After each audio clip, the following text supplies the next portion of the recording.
Blessed be the name of our God in our midst. ദൈവനാമം പിന്നെയും മഹത്വപ്പെടുമാറാകട്ടെ. What a joy for God's people to gather together on this Lord's Day to worship His holy name. തീർച്ചയായും ഈ രീതിയിൽ പിന്നെയും ഒരു കറുത്ത ദിവസത്തിൽ നമ്മുടെ കർത്താവിന്റെ വിശുദ്ധ നാമത്തെ ഉയർത്തുവാനായിട്ട് ദൈവം നൽകിയ നല്ല അവസരത്തിനായിട്ട് ദൈവത്തിന് സ്തോത്രം ചെയ്യാം. We praise God. We have a great and wonderful Savior in Jesus Christ. നമ്മുടെ കർത്താവ് നമുക്ക് വലിയ ഒരു രക്ഷകനായിരിക്കുന്നു. അതിനായിട്ട് നമുക്ക് ദൈവത്തിന് സ്തോത്രം ചെയ്യാം. Our Lord is the one who died, was buried, on the third day rose again from his death. He is enthroned today on the right hand of the Father. നമ്മുടെ കർത്താവ് നമുക്കായി മരിച്ചു എന്ന് മാത്രമല്ല, അവൻ മരണത്തെ വിജയിച്ച് ഉയർത്തെഴുന്നേറ്റ് ഇന്ന് സ്വർഗോന്നതങ്ങളിൽ മഹത്വധാരിയായി സിംഹാസനസ്ഥനായിരിക്കുന്നു. അതോർത്ത് നമുക്ക് ദൈവത്തിന് സ്തോത്രം ചെയ്യാം. We thank God for the Bible that we hold in our hands. നമ്മുടെ കൈകളിൽ നൽകപ്പെട്ടിരിക്കുന്ന ദൈവവചനത്തിനായിട്ട് നമുക്ക് ദൈവത്തിന് സ്തോത്രം ചെയ്യാം. We thank God particularly for the book of Revelation. പ്രത്യേകാൽ വെളിപ്പാട് പുസ്തകത്തിനായിട്ട് നമുക്ക് ദൈവത്തിന് സ്തോത്രം ചെയ്യാം. This is a book that speaks about our Lord's glory and His glorious return. നമ്മുടെ കർത്താവിന്റെ മഹത്വത്തെ കുറിച്ചും അവന്റെ മഹത്വത്തോടു കൂടിയുള്ള മടങ്ങിവരവിനെ കുറിച്ചും ഈ പുസ്തകം നമ്മോട് അറിയിക്കുന്നു. We have seen in chapters 2 and 3 about the church on this earth. 2-3 അധ്യായങ്ങളിലായി ഈ ലോകത്തിലുള്ള അല്ലെങ്കിൽ ഈ ഭൂമിയിലുള്ള സഭകളെ കുറിച്ച് നാം കാണുകയുണ്ടായി. But after chapter 6 we don't see about the church or the New Testament believers till chapter 18. എന്നാൽ 6-ാം അധ്യായം മുതൽ സഭകളെ കുറിച്ചോ അല്ലെങ്കിൽ സഭയെ കുറിച്ചോ പുതിയ നിയമ വിശ്വാസികളെ കുറിച്ചോ 18-ാം അധ്യായം വരെയും നാം കാണുന്നില്ല. We don't see anything about the bride of Christ in these chapters. ഈ അധ്യായങ്ങളിലൊന്നും ക്രിസ്തുവിന്റെ മണവാട്ടിയായ സഭയെ കുറിച്ച് നാം യാതൊന്നും കാണുന്നില്ല. It looks like the church already was caught up to meet the Lord in the midair before chapter 4. ഈ 4-ാം അധ്യായത്തിന് മുൻപ് തന്നെ കർത്താവിനെ എതിരേൽക്കുവാനായി സഭ മധ്യാകാശത്തിലേക്ക് എടുക്കപ്പെട്ടതായിട്ട് നമുക്ക് മനസ്സിലാക്കുവാൻ കഴിയും. Today we would like to focus on chapter 4. ഇന്ന് നാം 4-ാം അധ്യായത്തിലേക്ക് നമ്മൾ ശ്രദ്ധ തിരിക്കുവാൻ ആഗ്രഹിക്കുകയാണ്. Chapter 4 to chapter 22 verse 5 we read about the revelation of the future. 4-ാം അധ്യായം മുതൽ 22-ാം അധ്യായത്തിന്റെ 5-ാം വാക്യം വരെയും വരുവാനുള്ള ഭാവി കാലത്തിന്റെ ഒരു വെളിപ്പെടുത്തലാണ് നമുക്ക് നൽകപ്പെട്ടിരിക്കുന്നത്. According to chapter 1 verse 19, the third section of this book is what we read in this passage. നാം 1-ാം അധ്യായം 19-ാം വാക്യത്തിൽ കണ്ടതുപോലെ ആ വാക്യം പറയുന്നതിന്റെ 3-ാമത്തെ ഭാഗമാണ് ഈ ഭാഗങ്ങളിലൊക്കെയും പ്രതിപാദിച്ചിരിക്കുന്നത്. The things which will take place after this. ഇനി സംഭവിക്കുവാനിരിക്കുന്നത്. Whereas some Bible students take in a different way. എന്നാൽ ചില വേദപഠിതാക്കൾ അത് വ്യത്യസ്തമായ ഒരു രീതിയിലാണ് അതിനെ പഠിക്കുന്നത് അല്ലെങ്കിൽ പഠിപ്പിക്കുന്നത്. For example, we have already seen different types of interpretation. നാം വിവിധങ്ങളായ വ്യാഖ്യാന രീതികളെ കുറിച്ച് കഴിഞ്ഞ ദിവസങ്ങളിൽ നാം കാണുകയുണ്ടായി. Preterists view that all the events of Revelation were fulfilled during the period of the Roman Empire in the first century itself. Preterist view അഥവാ സംഭവത്തെ ആ രീതിയിൽ കാണുന്നവർ അവർ വ്യാഖ്യാനിക്കുന്നത് റോമാ സാമ്രാജ്യത്തിന്റെ കാലഘട്ടത്തിൽ ഈ വെളിപ്പാട് പുസ്തകത്തിൽ എഴുതപ്പെട്ടിരിക്കുന്നതൊക്കെയും സംഭവിച്ചു കഴിഞ്ഞു എന്നാണ്. Again, historical view say, according to historical view, Revelation is a panorama of church history from the apostolic era until the consummation of the church. ചരിത്രപരമായി അതിനെ വ്യാഖ്യാനിക്കുന്നവർ പഠിപ്പിക്കുന്നത് തീർച്ചയായും വെളിപ്പാട് പുസ്തകം എന്നുള്ളത് വളരെ മനോഹരമായ ഒരു സഭാ ചരിത്രമാണ്, അപ്പോസ്തോലിക കാലഘട്ടം മുതൽ സഭയുടെ അന്ത്യകാലം വരെയും. Again, idealist gives no importance for the literal interpretation of this passage. മറ്റൊരു വ്യാഖ്യാന രീതിയായ ഐഡലിസ്റ്റുകാർ പറയുന്നത് ഇതിന് പ്രത്യേകമായ യാതൊരു സാങ്കത്യവുമില്ല എന്നാണ്. They say it's a symbolic depiction of the spiritual warfare between good and evil, God and devil. അവർ പറയുന്നത് നന്മയും തിന്മയും തമ്മിലുള്ള ഒരു ആത്മീയ പോരാട്ടത്തിന്റെ ചരിത്രമാണ് ഈ പുസ്തകത്തിൽ എഴുതിയിരിക്കുന്നത്, ദൈവവും സാത്താനുമായുള്ള പോരാട്ടം. They take everything spiritually. അവരെല്ലാ കാര്യങ്ങളും ആത്മീയാർത്ഥത്തിൽ കാണുകയാണ്. But we the conservative Bible students always focus on the scripture division as we read as we have read already in chapter 1 and verse 19. എന്നാൽ തിരുവചനത്തെ യഥാർത്ഥമായ രീതിയിൽ പഠിക്കുന്ന നമ്മെ സംബന്ധിച്ചിടത്തോളം നാം 1-ാം അധ്യായം 19-ാം വാക്യത്തിൽ കണ്ടതുപോലെ ഇതിന്റെ 3 ഭാഗങ്ങൾ ചരിത്രപരമായി കാണുവാനായിട്ട് കഴിയും. Beginning with chapter 4, Revelation describes future events accompanying the end of the age. 4-ാം അധ്യായം മുതൽ വരുവാനുള്ള കാലം, ഭാവി കാലത്തെ കുറിച്ചാണ് അവിടെ രേഖപ്പെടുത്തിയിരിക്കുന്നത്. In chapters 4 and 5, we have the introduction to the judgments of the tribulation. 4-5 അധ്യായങ്ങളിലേക്ക് വരുമ്പോൾ മഹോപദ്രവകാലത്ത് നടക്കുവാനുള്ള ന്യായവിധിയിലേക്കുള്ള ഒരു മുഖവുര അല്ലെങ്കിൽ ഒരു വെളിപ്പെടുത്തലാണ് കാണുന്നത്. These chapters present the place from which this judgment originates. എവിടെ നിന്നാണ് ഈ ന്യായവിധി ആരംഭിക്കുന്നത് എന്നുള്ളതാണ് ഈ അധ്യായങ്ങൾ നമ്മെ വരച്ചു കാട്ടുന്നത്. And the person from whom they come. അവർ ഏത് വ്യക്തിയിൽ നിന്നാണ് വരുന്നത്, അത് ആ മഹോപദ്രവം ഏത് വ്യക്തിയിൽ നിന്നാണ് വരുന്നത്. The vision in chapters 4 and 5 revealed what will take place in heaven following the rapture and the judgment seat of Christ. 4-5 അധ്യായങ്ങൾ നാം കാണുന്ന ദർശനങ്ങൾ നമ്മെ അറിയിക്കുന്നത് ഈ സഭയുടെ ഉൽപ്രാവണത്തിന് ശേഷം സ്വർഗത്തിൽ നടക്കുവാനുള്ള കാര്യങ്ങളെ കുറിച്ചാണ്. Dr. Constable says, doctor constable എന്ന വേദപണ്ഡിതാവ് പറഞ്ഞത്, this chapter focuses on God the Father, the Creator, who hands over the 7-sealed scroll to the Lamb in chapter 5. ഈ അധ്യായം നമ്മെ അറിയിക്കുന്നത് 5-ാം അധ്യായത്തിൽ മുദ്രയിടപ്പെട്ട ആ പുസ്തകത്തിലേക്ക് പിതാവ് പുത്രനെ ഏൽപ്പിക്കുന്നത് വരെയും ഉള്ള കാര്യങ്ങളാണ് അവിടെ രേഖപ്പെടുത്തിയിരിക്കുന്നതെന്നാണ്. He further says chapter 5 emphasizes God the Son, the Redeemer, who receives and opens a scroll. താൻ തുടർന്ന് പറയുന്നത് 5-ാം അധ്യായത്തിലേക്ക് വരുമ്പോൾ ആ ചുരുള് നമ്മുടെ വീണ്ടെടുപ്പുകാരനായ ദൈവം അഥവാ കർത്താവ് ആ ചുരുളിനെ വാങ്ങി അത് തുറക്കുന്നതിന്റെ ചരിത്രമാണ്. However, God is never addressed as Father in chapters 4 through 19. എന്നാൽ 4 മുതൽ 19 വരെയുള്ള അധ്യായങ്ങളിലേക്ക് നാം പരിശോധിച്ചാൽ കാണുന്നത് ദൈവത്തെ പിതാവ് എന്ന് അഭിസംബോധന ചെയ്തിരിക്കുന്നതായി നാം കാണുന്നില്ല. In these chapters, he is acting as in his role as judge. എന്നാൽ താൻ ഒരു ന്യായാധിപൻ എന്നുള്ള നിലയിൽ തന്റെ പ്രവൃത്തി നിറവേറ്റുന്നതാണ് നാം ഈ അധ്യായത്തിലൊക്കെയും കാണുന്നത്. That does not rule out the fact that the position of God the Father is the Father. എന്നാൽ ദൈവം പിതാവ് എന്നുള്ള സ്ഥാനത്തിൽ ആയിരിക്കുന്നില്ല എന്ന് അതുകൊണ്ട് അത് അർത്ഥമാക്കുന്നില്ല. God the Father is always the Father. തീർച്ചയായും പിതാവായ ദൈവം പിതാവ് തന്നെയാണ് എപ്പോഴും. But in this passage, in this long chapters, we don't read about God as the Father. എന്നാൽ ഈ ദീർഘാധ്യായങ്ങളിൽ നാം ദൈവത്തെ പിതാവ് എന്നുള്ള നിലയിൽ അറിയിക്കപ്പെടുന്നതായിട്ട് കാണുന്നില്ല. In chapter 4, we read about a throne in heaven. 4-ാം അധ്യായത്തിലേക്ക് വരുമ്പോൾ ഒരു സിംഹാസനത്തെ കുറിച്ച് സ്വർഗത്തിൽ കാണുന്നു. In chapter 5, we read about the scroll in heaven. 5-ാം അധ്യായത്തിൽ സ്വർഗത്തിലുള്ള ഒരു മുദ്രയിട്ട ചുരുളിനെ കുറിച്ച് നാം കാണുന്നു. Chapter 4 begins with these words. 4-ാം അധ്യായം ഈ വാക്കുകൾ പറഞ്ഞാണല്ലോ ആരംഭിക്കുന്നത്. After these things I looked. അനന്തരം ഞാൻ കണ്ട ചില കാര്യങ്ങൾ. These things refers to the revelation of the messages to the 7 churches mentioned in chapters 2 and 3. അനന്തരം അഥവാ ഇതിനു ശേഷം എന്ന് പറഞ്ഞതിന്റെ അർത്ഥം 2-3 അധ്യായങ്ങളിൽ സഭകൾക്ക് നൽകപ്പെട്ട ആ ദൂതിനെ കുറിച്ചാണ്. അതിനുശേഷം നടക്കുന്ന കാര്യങ്ങൾ എന്നുള്ള നിലയിലാണ്. After John had received these messages about the church, he had received a vision of heaven in which Jesus Christ invited him to the presence of God himself in heaven.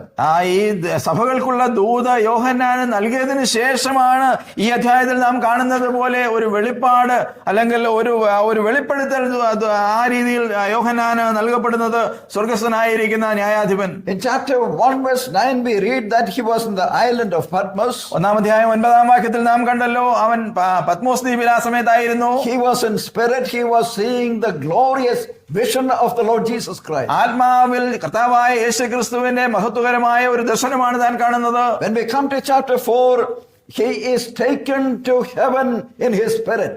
എന്നാൽ 4-ാം അധ്യായത്തിലേക്ക് വരുമ്പോൾ സ്വർഗത്തിലേക്ക് താൻ ആത്മാവിൽ എടുക്കപ്പെടുന്നതാണ് നാം കാണുന്നത്. While he was still in the island of Patmos, താൻ പത്മോസ് ദ്വീപിൽ ആയിരിക്കുമ്പോൾ തന്നെ he was taken into heaven in his spirit. തന്നെ ആത്മാവിൽ സ്വർഗത്തിലേക്ക് എടുത്തുകൊള്ളപ്പെടുകയാണ്. That's what we read in the first verse. അതാണ് നാം ആദ്യത്തെ വാക്യത്തിൽ കാണുന്നത്. Come up here. ഇവിടേക്ക് കയറി വരിക എന്ന് പറയുന്ന വർത്തമാനം. It means that he was experientially taken into heaven. എന്നാൽ അതിന്റെ അർത്ഥം എന്നുള്ളത് താൻ ആ സ്വാഭാവികമായി അല്ലെങ്കിൽ താന്റെ ഒരു അനുഭവേദ്യം എന്നുള്ള നിലയിൽ താൻ സ്വർഗത്തിലേക്ക് എടുക്കപ്പെടുകയാണ്. And he was not taken physically, താൻ ശാരീരികമായി എടുക്കപ്പെട്ടു എന്നല്ല അതിന്റെ അർത്ഥം. but he was taken in his spirit to heaven. എന്നാൽ താൻ ആത്മീകമായി തന്റെ ആത്മാവിൽ സ്വർഗത്തിലേക്ക് കൊണ്ടുപോകപ്പെടുകയാണ്. What was the purpose? അതിന്റെ ഉദ്ദേശം എന്തായിരുന്നു? God wanted to show the visions about heaven. ആ സ്വർഗത്തെ കുറിച്ചുള്ള ദർശനം ദൈവം അവന് നൽകുവാനായിട്ട് ആഗ്രഹിച്ചു. The absence of a specific references to the rapture in the book of Revelation has led some post-tribulationists to conclude that it will occur at the second coming of the Lord Jesus Christ. ആ സഭയുടെ ഉൽപ്രാപണത്തെ കുറിച്ച് വളരെ വ്യക്തമായി പറഞ്ഞിരിക്കുന്ന രേഖ അല്ലെങ്കിൽ ഒരു വാചകം വെളിപ്പാട് പുസ്തകത്തിൽ ഇല്ലാത്തത് കൊണ്ട് ഈ മഹോപദ്രവത്തിന് ശേഷമാണ് കർത്താവ് വരുന്നത് എന്ന് പറയുന്നവർ അതിനെ സ്ഥാപിക്കുവാനായിട്ട് ശ്രമിക്കുന്നുണ്ട്. The post-tribulationists think that the church will be caught up only at the second aspect of Christ's second coming. മഹോപദ്രവത്തിന് ശേഷമാണ് സഭ എടുക്കപ്പെടുന്നത് എന്ന് വിശ്വസിക്കുന്നവർ പറയുന്നത് കർത്താവിന്റെ മടങ്ങിവരവിന്റെ രണ്ടാം പാദം അല്ലെങ്കിൽ രണ്ടാം പതനത്തിന് ശേഷമാണ് സഭ ആ രീതിയിൽ കർത്താവിനോട് കൂടെ എടുക്കപ്പെടുന്നത് എന്നാണ്. On the other hand, even the pre-tribs also think that the church is caught up in chapter 4 verse 1. എന്നാൽ അതേസമയം തന്നെ മഹോപദ്രവത്തിന് മുൻപ് സഭ എടുക്കപ്പെടും എന്ന് വിശ്വസിക്കുന്നവരും ഈ 4-ാം അധ്യായം 1-ാം ഭാഗത്ത് സഭ എടുക്കപ്പെടുന്നതിനെ കുറിച്ചാണ് പറയുന്നത് എന്ന് വിശ്വസിക്കുന്നു. Whereas look at chapter 4 verse 1. 4-ാം അധ്യായം 1-ാം വാക്യം നമുക്കൊന്ന് ശ്രദ്ധിക്കാം. Come up here and I will show you what must take place after these things. ഇവിടെ കയറി വരിക, മേലാൽ സംഭവിക്കുവാനുള്ളത് ഞാൻ നിനക്ക് കാണിച്ചു തരാം എന്ന് കൽപ്പിച്ചു. This was a personal invitation for John to heaven. ഇത് യോഹന്നാന് നൽകപ്പെട്ട വ്യക്തിപരമായ ഒരു ആഹ്വാനമാണ് അല്ലെങ്കിൽ സ്വാഗതമാണ് സ്വർഗത്തിലേക്ക്. It was a temporary transport to heaven for John. യോഹന്നാനെ സംബന്ധിച്ചിടത്തോളം താൽക്കാലികമായി തന്നെ സ്വർഗത്തിലേക്ക് എടുത്തുകൊണ്ട് പോയ ഒരു അനുഭവമാണ് ഉണ്ടായത്. So that God could show wonderful sight about heaven. വളരെ അനുഗ്രഹീതമായ സ്വർഗത്തെക്കുറിച്ചുള്ള ദർശനം യോഹന്നാനെ വെളിവാക്കുവാനായിട്ട് ദൈവത്തിനുണ്ടായിരുന്നു. And when we come to chapter 4 verse 2, 4-ാം അധ്യായത്തിന്റെ 2-ാം വാക്യത്തിലേക്ക് നാം വരുമ്പോൾ immediately John says, I was in the spirit and behold a throne was standing in heaven. നമ്മോട് വായിക്കുന്നത് ഉടനെ ഞാൻ ആത്മവിവശനായി സ്വർഗത്തിൽ ഒരു സിംഹാസനം വെച്ചിരിക്കുന്നത് കണ്ടു. The word throne is a key word there. ഇവിടെ വളരെ പ്രത്യേകതയുള്ള ഒരു വാക്കാണ് സിംഹാസനം എന്നുകൊണ്ട് അതുകൊണ്ട് നാം അർത്ഥമാക്കുന്നത് കാണുന്നത്. And the throne is not talking about a piece of furniture. സിംഹാസനം എന്നുള്ളത് കൊണ്ട് അവിടെയുള്ള ഒരു കസേരയല്ല അല്ലെങ്കിൽ ഒരു അത്തരത്തിലുള്ള ഒരു ഫർണിച്ചറിനെ കുറിച്ചല്ല പറയുന്നത്. It's a symbol of sovereign rule and authority of God. ദൈവത്തിന്റെ ആത്യന്തികമായ മഹനീയമായ ശക്തിയുടെ അവന്റെ ആധിപത്യത്തിന്റെ വലിപ്പമാണ് ആ വാക്ക് നമ്മെ ഓർമ്മിപ്പിക്കുന്നത്. The same words occur in all these verses, chapter 7 verse 15, 11 verse 19, 16 verse 17, verse 18, etc. 7-ാം അധ്യായത്തിന്റെ 15-ാം വാക്യം, 11-ാം അധ്യായത്തിന്റെ 19-ാം വാക്യം, 16-ാം അധ്യായത്തിന്റെ 17, 18 വാക്യങ്ങൾ ഇവിടെയൊക്കെയും സിംഹാസനം എന്നുള്ള പദപ്രയോഗം നമുക്ക് കാണുവാനായിട്ട് കഴിയുന്നുണ്ട്. The word throne occurs 45 times in Revelation, but only 15 times in the rest of the New Testament. സിംഹാസനം എന്ന വാക്ക് വെളിപ്പാട് പുസ്തകത്തിൽ 45 പ്രാവശ്യം രേഖപ്പെടുത്തപ്പെട്ടപ്പോൾ ബാക്കിയുള്ള പുതിയ നിയമ പുസ്തകങ്ങളിൽ എല്ലാം കൂടെ ചേർത്ത് 15 പ്രാവശ്യം മാത്രമേ അത് എഴുതിയിട്ടുള്ളൂ. It is a focus of chapter 4. 4-ാം അധ്യായത്തിന്റെ ഒരു പ്രത്യേകമായ ഒരു ഫോക്കസ് ആണ് ഈ സിംഹാസനം എന്ന വാക്ക്. The word occurs 13 times in chapter 4. 4-ാം അധ്യായത്തിൽ 13 പ്രാവശ്യം സിംഹാസനം എന്ന് പറഞ്ഞിരിക്കുന്നു. 11 times it refers to God's throne. 11 പ്രാവശ്യം ദൈവത്തിന്റെ സിംഹാസനത്തെ കുറിച്ചാണ് ഇത് പറയുന്നത്. God's throne is different from other thrones. ദൈവത്തിന്റെ സിംഹാസനം മറ്റു സിംഹാസനങ്ങളിൽ നിന്ന് വ്യത്യസ്തമാണ്. Look at the position of the one who sits there. അവിടെ ഇരിക്കുന്നവന്റെ ആ ഒരു സ്ഥിതി അല്ലെങ്കിൽ അവന്റെ മഹത്വം ഒന്ന് ശ്രദ്ധിക്കുക. We read in verse 2, and behold, a throne was standing in heaven and one sitting on the throne. 2-ാം വാക്യത്തിൽ നാം വായിക്കുന്നത് സ്വർഗത്തിൽ ഒരു സിംഹാസനം വെച്ചിരിക്കുന്നതും സിംഹാസനത്തിൽ ഒരുവൻ ഇരിക്കുന്നതും കണ്ടു എന്നാണ്. So, according to the Greek grammar, the word sitting is past participle. It means it's a continuous action.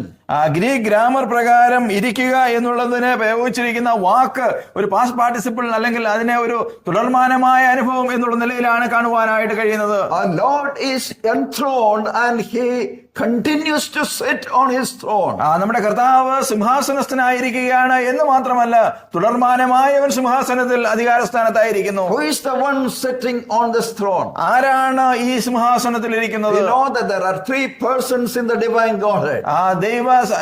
ദൈവ ആളത്വത്തിൽ 3 വ്യക്തിത്വങ്ങൾ ഉള്ളത് നമുക്ക് കാണുവാനായിട്ട് കഴിയും. It is true that God is spirit and he is invisible. തീർച്ചയായും ദൈവം ആത്മാവാണ്, അവൻ അദൃശ്യനാണ് എന്നുള്ളത് വാസ്തവമാണ്. But in this chapter we see the visible, some kind of there is no particular form as such, but God the Father is seated on the throne. എന്നാൽ ഈ അധ്യായത്തിലേക്ക് വരുമ്പോൾ നമുക്ക് കാണുവാൻ കഴിയുന്നത് പ്രത്യേകമായ നിലയിൽ ഒരു പ്രത്യേക രൂപത്തെക്കുറിച്ച് അവിടെ പറയുന്നില്ലെങ്കിൽ പോലും പിതാവായ ദൈവം സിംഹാസനത്തിൽ ഇരിക്കുന്ന ഒരാളത്വമായി നമുക്ക് അതിനെ കാണുവാൻ കഴിയുന്നു. God the Father has never taken any permanent form for himself. പിതാവായ ദൈവത്തിന് സ്വാഭാവികമായി ഒരു പെർമനന്റ് ആയിട്ടുള്ള ഒരു രൂപം ആ രീതിയിൽ പറയപ്പെട്ടിട്ടില്ല. Jesus Christ also Jesus has taken a form that is a human form upon himself. കർത്താവായ യേശുക്രിസ്തു ഭൂമിയിലേക്ക് വന്നപ്പോൾ ഒരു മനുഷ്യരൂപം തന്നിൽ തന്നെ എടുക്കുകയുണ്ടായി എന്നുള്ളത് നമുക്കറിയാം. But God the Holy Spirit had never taken a permanent form. എന്നാൽ ആത്മാവ് അത്തരത്തിലൊരു പൂർണ്ണമായ ഒരു റെഗുലർ ആയിട്ടുള്ള ഒരു രൂപം എടുത്തിട്ടില്ല. Here we read about God the Father sitting on the throne. ഇവിടെ നാം വായിക്കുന്നത് പിതാവായ ദൈവം സിംഹാസനത്തിൽ ഇരിക്കുന്നതിനെ കുറിച്ചാണ്. In verses same chapter verses 5, 6 and also chapter 5 verse 5 and 7, all these references tell us that it was we can identify that the one who is seated in chapter 4 is none other than God the Father. നാം ഈ 4-ാം അധ്യായത്തിന്റെ 5-ാം വാക്യത്തിലേക്ക് വരുമ്പോൾ അതുപോലെ 5-ാം അധ്യായത്തിന്റെ 6-7 വാക്യങ്ങളിലേക്ക് വരുമ്പോഴൊക്കെ നമുക്ക് കാണുവാൻ കഴിയുന്നത്, നമുക്ക് മനസ്സിലാക്കുവാൻ കഴിയുന്ന കാര്യം സിംഹാസനത്തിൽ ഇരിക്കുന്നത് പിതാവായ ദൈവം തന്നെയാണ് എന്നാണ്. And in chapter 5 verse 6 we read, for example, 5-ാം അധ്യായം 6-ാം വാക്യത്തിലേക്ക് വരുമ്പോൾ നാം വായിക്കുന്നത്, and I saw between the throne with the 4 living creatures and the elders a lamb standing. നാം അവിടെ വായിക്കുന്നത്, ഞാൻ സിംഹാസനത്തിന്റെയും 4 ജീവികളുടെയും നടുവിലും മൂപ്പന്മാരുടെ മധ്യത്തിലും ഒരു കുഞ്ഞാട് അറുക്കപ്പെട്ടതുപോലെ നിൽക്കുന്നത് കണ്ടു. Well, God the Father is on the throne. പിതാവായ ദൈവം സിംഹാസനസ്ഥനായിരിക്കുന്നു. Now the lamb is standing there as if slain. അതേപോലെ തന്നെ കുഞ്ഞാട് അറുക്കപ്പെട്ടതുപോലെ അവിടെ നിൽക്കുകയാണ്. Verse 7, 7-ാം വാക്യം, he came and he took it out, referring to the book, he took the book, the scroll out of the right hand of him who sat on the throne. 7-ാം വാക്യം നാം വായിക്കുന്നത് ഇങ്ങനെയാണല്ലോ, അവൻ വന്ന് സിംഹാസനത്തിൽ ഇരിക്കുന്നവന്റെ വലം കൈയിൽ നിന്ന് പുസ്തകം വാങ്ങി. Therefore the person who is seated there on the throne is none other than God the Father. അതുകൊണ്ട് തന്നെ ആ സിംഹാസനത്തിൽ ഇരിക്കുന്നത് മറ്റാരുമല്ല, പിതാവായ ദൈവം തന്നെയാണ്. John had seen the glory of the Father. യോഹന്നാൻ തീർച്ചയായും ദൈവത്തിന്റെ മഹത്വം കണ്ടു. But how he was able to narrate about the beautiful sight of God the Father. പിതാവായ ദൈവത്തിന്റെ ആ മനോഹരമായ രൂപം എങ്ങനെയാണ് തനിക്ക് വിവരിക്കുവാനായിട്ട് വർണ്ണിക്കുവാനായിട്ട് കഴിഞ്ഞത്? I am sure that he was struggling so hard to compare the God the Father with a few things in this world. ഈ ലോകത്തിലുള്ള ചില കാര്യങ്ങളുമായി താരതമ്യം ചെയ്ത് ദൈവത്തിന്റെ മഹത്വത്തെ അല്ലെങ്കിൽ മനോഹരത്വത്തെ എങ്ങനെ വർണ്ണിക്കണം എന്ന് യോഹന്നാൻ ഒരുപക്ഷെ പ്രയാസപ്പെടുന്നുണ്ടാവാം. In verse 3 we read, 3-ാം വാക്യത്തിൽ നാം വായിക്കുന്നത്, and he who was sitting was like a jasper stone and a sardius in appearance. നമുക്ക് അവിടെ കാണുവാൻ കഴിയുന്ന 4-ാം അധ്യായത്തിന്റെ 3-ാം വാക്യം, ഇരിക്കുന്നവൻ കാഴ്ചയ്ക്ക് സൂര്യകാന്തത്തോടും പത്മരാഗത്തോടും സദൃശ്യൻ. The jasper gem that John saw was evidently a diamond. യോഹന്നാൻ ഇവിടെ പറഞ്ഞിരിക്കുന്ന സൂര്യകാന്തം എന്നുള്ളത് തീർച്ചയായും ഒരു ഡയമണ്ട് ആയിരുന്നു, ഒരു വജ്രമായിരുന്നു. It was not just a metal piece. ഒരു ലോഹ കഷണമല്ലാതെ it was a diamond. ഒരു വജ്രത്തിന്റെ കഷണമാണ്. It was clear as crystal. ഒരു ക്രിസ്റ്റൽ പോലെ വളരെ ക്ലിയർ ആയിട്ടുള്ള ഒരു വസ്തു. In chapter 21 verse 11 also we read about it. 21-ാം അധ്യായത്തിന്റെ 11-ാം വാക്യത്തിൽ നമുക്ക് സ്ഫടിക സമാനമായ അടിസ്ഥാനമായ വസ്തുതയെ കുറിച്ച് അങ്ങനെ കാണുവാൻ കഴിയും. About sardius, Dr. Constable says, പത്മരാഗം എന്നുള്ളതിനെ കുറിച്ച് ഡോക്ടർ കോൺസ്റ്റബിൾ പറഞ്ഞിരിക്കുന്നത്, and it is fiery red. ഇത് വളരെ ചുവന്ന നിറമുള്ള ഒരു വസ്തുവാണ്. And Dr. Ryrie says, doctor ഐറി പറയുന്നത് it's a blood red. രക്തം പോലെ ചുവന്ന ഒരു വസ്തു എന്നാണ്. Can you just focus the Lord Jesus Christ? നമുക്ക് നമ്മുടെ കർത്താവായ യേശു ക്രിസ്തുവിനെ ഒന്ന് ശ്രദ്ധിച്ചു നോക്കുവാൻ കഴിയുമോ? This morning brother was trying to explain about the beauty of Jesus Christ. ഇന്ന് വൈകുന്നേരത്തെ നമ്മുടെ കർത്താവിന്റെ മനോഹരത്വത്തെ കുറിച്ച് സഹോദരൻ പറഞ്ഞിക്കുകയുണ്ടായി. Well, Jesus's beauty was not external. കർത്താവിന്റെ മനോഹരത്വം എന്നുള്ളത് പുറത്തുള്ളതായിരുന്നില്ല. He was just like any other Jew in those days. ആ നാളിലുള്ള ഏതൊരു യഹൂദനെയും പോലെയുള്ള ഒരു വ്യക്തിയായിരുന്നു കർത്താവായ യേശു ക്രിസ്തു. No ring around, glorious ring around his head. അവന് തലയ്ക്ക് മുകളിൽ അത്തരത്തിലുള്ള മനോഹരമായ രൂപങ്ങളോ അല്ലെങ്കിൽ ഒരു വളയമോ നാം കാണുന്ന ചിത്രങ്ങളിൽ കാണുന്നത് പോലെ ഉണ്ടായിരുന്നില്ല. Have been identified externally. അവനെ പുറത്തു നിന്ന് മറ്റൊരു രീതിയിൽ അതിനെ നമുക്ക് കാണുവാനായിട്ട് തിരിച്ചറിയുവാനായിട്ട് കഴിയുമായിരുന്നില്ല. That's the reason why a betrayer was needed for the Jews. യഹൂദന്മാർക്ക് പോലും ഒരുവൻ അവനെ കാണിച്ചു കൊടുക്കുവാനായി ആവശ്യമായിരുന്നു. But his beauty was internal. എന്നാൽ അവന്റെ മനോഹരത്വം ആന്തരികമായിരുന്നു. His beauty is divine. അവന്റെ മനോഹരത്വം എന്നുള്ളത് സ്വർഗീയമായിരുന്നു. Now God the Father, about God the Father we read. ഇവിടെ നാം വായിക്കുന്നത് പിതാവായ ദൈവത്തെ കുറിച്ചാണല്ലോ. He is like the jasper and sardius in appearance. സൂര്യകാന്തത്തോടും പത്മരാഗത്തോടും കാഴ്ചയ്ക്ക് സദൃശനായവൻ. And crystal clear and the red blood color altogether. സ്ഫടിക സമാനമായും അതുപോലെ രക്തത്തിന്റെ നിറത്തോടു കൂടിയവനുമായവൻ ഒരുവൻ. And further we read, നാം തുടർന്ന് വായിക്കുന്നത് in verse 3, the last portion. മൂന്നാം വാക്യത്തിന്റെ അവസാന ഭാഗത്തേക്ക് വരുമ്പോൾ, and there was a rainbow around the throne like an emerald in appearance. സിംഹാസനത്തിന് ചുറ്റും കാഴ്ചയ്ക്ക് മരതകത്തോട് സദൃശമായ ഒരു പച്ചവില്ല് എന്നാണ്. And here what is this jasper? എന്താണ് ഈ നാം ഇവിടെ വായിക്കുന്ന സൂര്യകാന്തം? Emerald. ഈ മരതകം. Yeah, emerald is greenish, light greenish in appearance. മരതകം നല്ല പച്ച നിറമുള്ളതാണ്. We know that usually the rainbow is half circle. നമുക്കറിയാം ഈ മഴവില്ല് എന്നുള്ളത് പകുതി സർക്കിൾ ആണ്. But here we read, and this is a full circle. നമുക്കിവിടെ കാണുവാൻ കഴിയുന്നത് ഇത് പൂർണ്ണ വൃത്താകൃതിയിലുള്ള ഒരു വില്ലിനെ കുറിച്ചാണ്. It's talking about the fullness of the beauty of God the Father. പിതാവായ ദൈവത്തിന്റെ ആ മഹത്വത്തിന്റെ പൂർണ്ണതയാണ് നമുക്ക് ഇവിടെ കാണുവാൻ കഴിയുന്ന സിംഹാസനത്തിന്റെ ചുറ്റുമുള്ള ഒരു വില്ലിനെ കുറിച്ച്. Beloved brothers and sisters, പ്രിയ സഹോദരി സഹോദരന്മാരെ, we have a great God who is enthroned. നമുക്ക് സിംഹാസനസ്ഥനായ ഒരു വലിയ പിതാവിനെയാണ്, ദൈവത്തെയാണ് കാണുവാൻ കഴിയുന്നത്. At times we think that God is silent and he is away and he is invisible. പലപ്പോഴും നാം ചിന്തിക്കുന്നത് ദൈവം മിണ്ടാതെ ഇരിക്കുന്നു, മൗനിയായിരിക്കുന്നു, അവൻ എവിടെയെങ്കിലുമില്ല, ദൂരെ എവിടെയോ ആയിരിക്കുന്നു എന്നൊക്കെയാണ് ചിന്തിക്കുന്നത്. When people work against God's people and stand against them and persecute them, torture them, we think that God is silent and he is not seeing. അങ്ങനെയാണ് പുറമേയുള്ള ജനം ദൈവജനത്തിനെതിരായി പ്രവർത്തിക്കുകയും എഴുന്നേൽക്കുകയും പ്രയാസപ്പെടുത്തുകയും ഒക്കെയും ചെയ്യുമ്പോൾ ദൈവം ഇതിലൊന്നും ഇടപെടുകയില്ല എന്ന് അവർ ചിന്തിക്കുന്നു. But here we read that our God is on the throne. എന്നാൽ നാം ഇവിടെ വായിക്കുന്നത് നമ്മുടെ ദൈവം സിംഹാസനസ്ഥനായിരിക്കുകയാണ്. Beloved, when things go against us, remember that our God is still on the throne. പ്രിയപ്പെട്ടവരെ, ഒരു കാര്യം നാം ശ്രദ്ധിച്ച് മനസ്സിലാക്കേണ്ടത്, കാര്യങ്ങൾ നമുക്കെതിരായി പോകുമ്പോഴും നമ്മുടെ ദൈവം സിംഹാസനത്തിൽ തന്നെ ഇരിക്കുകയാണ്. It talks about God's authority and sovereignty. ദൈവത്തിന്റെ അധികാരത്തെ കുറിച്ച്, അവന്റെ ശക്തിയെ കുറിച്ചാണ് നമ്മെ ഓർമ്മിപ്പിക്കുന്നത്. And God is a sovereign God. അവൻ തീർച്ചയായും മഹോന്നതനായ ദൈവമാണ്. And he is still on the throne. അവനിപ്പോഴും സിംഹാസനത്തിൽ ആരൂഢനായിരിക്കുന്നു. He does whatever things please to him. അവന് ഇഷ്ടമുള്ളതൊക്കെയും അവൻ ചെയ്യും. And there is a rainbow around his throne. അവന്റെ സിംഹാസനത്തിന്റെ ചുറ്റും വലിയ ഒരു വില്ല് നാം കാണുന്നു, മഴവില്ല് കാണുന്നു, പച്ചവില്ല് കാണുന്നു. We know the story of a rainbow. നമുക്ക് ഈ മഴവില്ലിന്റെ ചരിത്രം അറിയാമല്ലോ. After the flood and during the Noah's time, നോഹയുടെ കാലത്തുണ്ടായിരുന്ന ജലപ്രളയത്തിന് ശേഷം God had made a covenant with people. ദൈവം ജനവുമായി ഒരു ഉടമ്പടി ചെയ്യുകയാണ്. and he would never destroy the entire humanity with flood. ആ സകല ജനത്തെയും ഇനിയും ഒരിക്കലും ഒരു പ്രളയം കൊണ്ട് നശിപ്പിക്കുകയില്ല എന്നവൻ വാക്ക് പറഞ്ഞു. And it is his promise. അത് തീർച്ചയായും അവന്റെ ഉറപ്പാണ്. But the present world is waiting for the fire.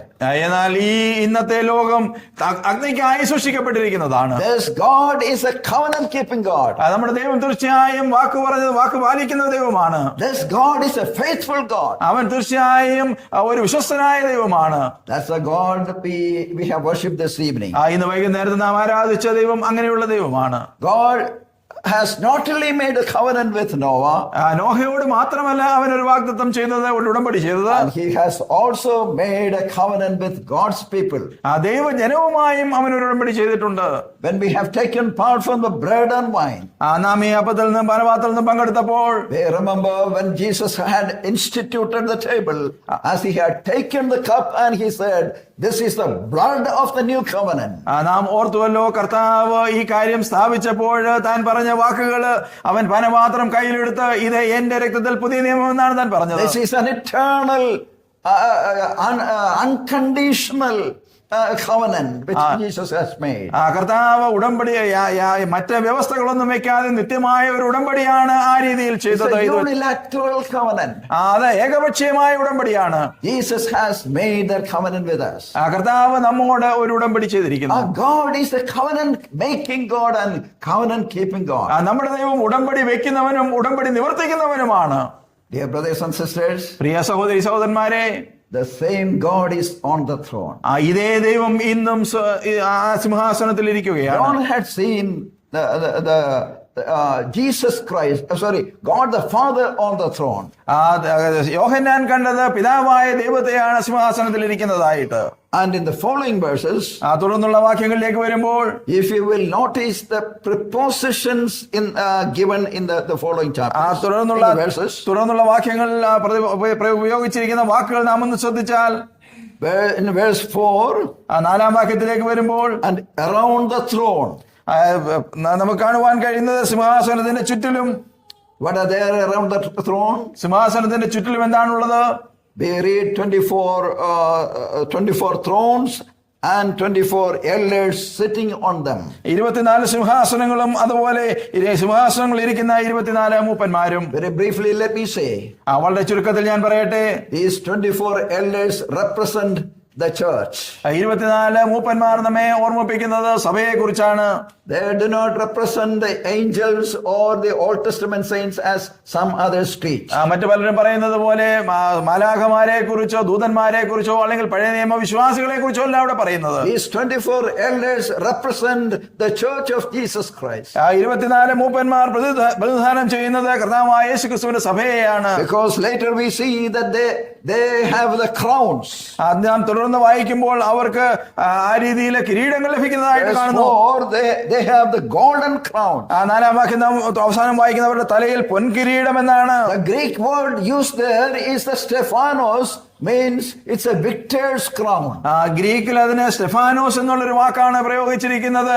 അത് വിജയികൾക്ക് നൽകുന്ന കിരീടത്തെ കുറിച്ചാണ്. Other day we have seen who are the victors, the overcomers. നാം കഴിഞ്ഞ ദിവസം കാണുകയുണ്ടായി ആരാണ് വിജയിച്ചവർ എന്നുള്ളത്. All the true believers in the Lord Jesus Christ are victors and overcomers. കർത്താവായ യേശുക്രിസ്തുവിൽ വിശ്വാസം വെച്ച ഓരോരുത്തരും തീർച്ചയായും ജയം പ്രാപിച്ചവരാണ്, വിജയിച്ചവരാണ്. New Testament teaches about 5 different crowns. പുതിയ നിയമം നമ്മെ 5 വിധങ്ങളായ കിരീടങ്ങളെ കുറിച്ച് പഠിപ്പിക്കുന്നു. These 24 elders will receive the crowns from the Lord at the judgment seat of Christ. 24 മൂപ്പന്മാരും തീർച്ചയായും കർത്താവിന്റെ ന്യായാസനത്തിൽ അവരുടെ മേൽ അവർക്ക് കിരീടങ്ങളെ ലഭിക്കും. After they received all these crowns, ഈ കിരീടങ്ങളൊക്കെ അവർക്ക് ലഭിച്ചതിന് ശേഷം, when they come to the worship, അവർ ആരാധനയ്ക്കായി കടന്നു വരുമ്പോൾ, at the end of this chapter we see, ഈ അധ്യായത്തിന്റെ അവസാന ഭാഗത്തേക്ക് നാം വരുമ്പോൾ കാണുന്നത്, they will cast their crowns before the throne and they will worship the Father. തങ്ങളുടെ കിരീടങ്ങളെ സിംഹാസനത്തിന് മുൻപിൽ ഇട്ട് ദൈവത്തെ ആരാധിക്കുന്ന മൂപ്പന്മാരാണ്. What a glorious sight. എത്രയോ മനോഹരമായ മഹത്വകരമായ ഒരു കാഴ്ചയാണത്. It is true that these crowns are their rewards for their work for the Lord. അവർ കർത്താവിന് വേണ്ടി ചെയ്ത കാര്യങ്ങൾക്ക് അവർക്ക് നൽകുന്ന പ്രതിഫലമാണ് ഈ കിരീടങ്ങൾ എന്നുള്ളത്. But when they see the glory of God എന്നാൽ ദൈവത്തിന്റെ മഹത്വം അവർ ദർശിക്കുമ്പോൾ they will recognize they are totally unworthy to have these crowns on their heads. അവർ മനസ്സിലാക്കുവാൻ പോകുന്ന കാര്യം ഈ തലയിൽ ഈ കിരീടം വെക്കുവാനായിട്ട് അവർക്ക് യാതൊരു യോഗ്യതയുമില്ല എന്നുള്ളതാണ്. Therefore they will cast their crowns before the throne. അതുകൊണ്ട് തന്നെ അവർ സിംഹാസനത്തിന് മുമ്പിൽ തങ്ങളുടെ കിരീടങ്ങളെ താഴ്ത്തി വെക്കുന്നു. And they will say to the Lord, worthy art thou, our Lord, our God, to receive glory and honor and power, for thou didst create all things, and because of thy will they existed and were created. In verse 11. 11-ാം വാക്യത്തിൽ നാം വായിക്കുന്നത് ഇങ്ങനെയാണല്ലോ, കർത്താവേ, നീ സർവവും സൃഷ്ടിച്ചവനും എല്ലാം നിന്റെ ഇഷ്ടം ഹേതുവാലുണ്ടായതും സൃഷ്ടിക്കപ്പെട്ടതുമാകിയാൽ മഹത്വവും ബഹുമാനവും ശക്തിയും കൈക്കൊള്ളുവാൻ നീ യോഗ്യൻ എന്ന് പറഞ്ഞ ദൈവത്തെ ആരാധിക്കുന്ന സഭ. We also see the four living creatures. നാം തുടർന്ന് 4 ജീവികളെ കുറിച്ച് കാണുന്നു. അവിടെ they represent all the angels in heaven. അവർ നമ്മെ ഓർമ്മിപ്പിക്കുന്നത് സ്വർഗത്തിലുള്ള ദൂതന്മാരെ കുറിച്ചാണ്. Both angels in heaven and the saints who are redeemed by the blood of Christ, together they worship the Lord. ഈ ദൂതന്മാരും അതുപോലെ കർത്താവിന്റെ രക്തത്താൽ വീണ്ടെടുക്കപ്പെട്ട വിശ്വാസികളായ വിശുദ്ധന്മാരും ചേർന്നാണ് ദൈവത്തെ ആരാധിക്കുന്നത്. Beloved, whatever we do for the Lord today, പ്രിയ ദൈവജനമേ, നാം കർത്താവിന് വേണ്ടി ഇന്ന് ചെയ്യുന്ന കാര്യങ്ങളൊക്കെയും the Lord will reward us. തീർച്ചയായും ദൈവം നമുക്ക് പ്രതിഫലം നൽകും. നമുക്കതിനെ All these rewards are given in terms of crowns. ഈ പ്രതിഫലങ്ങളൊക്കെയും കിരീടങ്ങളായിട്ടാണ് നൽകപ്പെടുന്നത്. Now the question that we need to ask ourselves, നമ്മോട് തന്നെ നാം ചോദിക്കേണ്ട ചോദ്യം, what crowns are we going to get? നമുക്ക് ലഭിക്കുവാൻ പോകുന്ന കിരീടങ്ങൾ എന്തൊക്കെയാണ്? The hymn writer writes in this way. ഒരു പാട്ടുകാരൻ ഇങ്ങനെയാണ് അതിനെക്കുറിച്ച് പറയുന്നത്: Must I go empty-handed? Must I meet my Savior so? ഞാൻ വെറും കൈയായി മടങ്ങിപ്പോയി എന്റെ നാഥനെ കാണണമോ എന്നാണ്. Let this never happen to us. അത് നമുക്ക് ഒരിക്കലും സംഭവിക്കാതെ ഇരിക്കട്ടെ. Let us be prepared so that we may receive some crowns from our good Lord, so that we can give them back to the Lord in worship. നമ്മുടെ കർത്താവിങ്കിൽ നിന്ന്, നല്ലവനായ നമ്മുടെ കർത്താവിൽ നിന്ന് ചില കിരീടങ്ങളെ പ്രാപിച്ചിട്ട് ആരാധനയിൽ അവന്റെ കാൽക്കൽ സമർപ്പിക്കുവാനായി നമുക്കത് പാത്രമാവുകയും നമുക്ക് അത്തരത്തിൽ പ്രയോജനപ്പെടുകയും ചെയ്യട്ടെ. May God bless us with these words. ഈ വാക്കുകൾ മുഖാന്തരം ദൈവം നമ്മെ അനുഗ്രഹിക്കുമാറാകട്ടെ.